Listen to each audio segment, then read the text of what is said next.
Hello all. Before I get into the video on the Falkland Islands, I need to make a quick correction on the map here. The red pin is not in the Falkland Islands. It's as close as I could get to the Falkland Islands. The program wouldn't allow me to get any closer.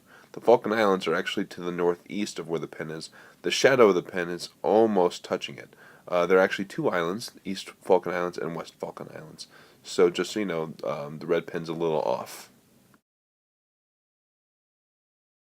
Welcome to the Falkland Islands, a remote group of islands off the southeastern coast of South America, both highly contested and teeming with wildlife.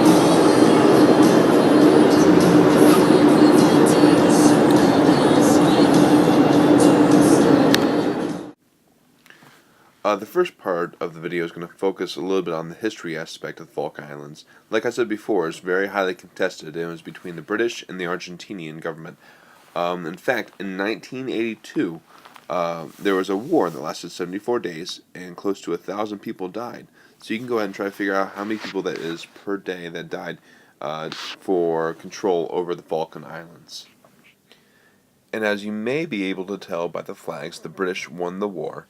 And if you were to actually go to the Falkland Islands, there would be no question that the British won the war. There are signs that we saw around town that said, "Keep calm and keep the Falkland Islands British," which is, of course, a play on the "keep calm and carry on" saying.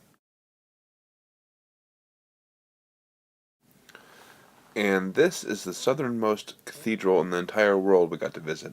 You saw a picture earlier with the two of us underneath an arch. That arch is actually made of whale bones, if you can believe it. So, this is the southernmost cathedral in the world in the Falkland Islands. The next part of the video is going to take us into the wildlife portion. We were fortunate enough to be able to go to a rookery or a nesting area for penguins. We mostly saw Gent 2 penguins and king penguins. We also saw a lagoon, so it was an incredible experience with lots of wildlife. We are at a rookery. There's penguins all over. These are Gen 2 penguins. And there are also king penguins somewhere around here. But it's hard to spot them. I'll try to get a picture of them. They're taller, so if you see a head poking out from among the crowd, that's probably one of them. I'll try to get a picture later, though. Here's some more Gen 2 penguins. Walking pretty close to me. Carrying something to his nest. The emperor penguin, or the king penguins, up to our right. I'll have to go take a look at them soon. I was really amazed at how close the penguins got to me. It's as if they, just didn't mind me. They just went along their business. At one point, a penguin crossed my path no more than 20 feet in front of me and just didn't pay me any notice whatsoever. I have found some king penguins. You can tell because they have the orange where their ears are. They're just kind of hanging out among the Gen 2 penguins. This is one rookery. We're going to go after this to go see another one and maybe see some other kinds of penguins or other kinds of wildlife. As you can see, they're in groups. And I believe the ones over there are nesting. You can see them squatting over some eggs.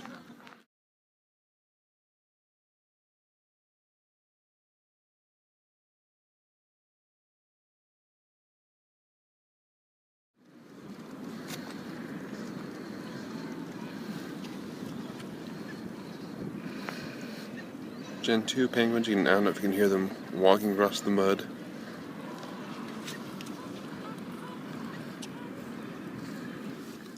Well, that's it from the Falkland Islands. It was an altogether incredible place, and I'll tell you more stories when I get back. But I can't say enough how beautiful it was in the Falkland Islands, and we were so fortunate to be able to visit this place.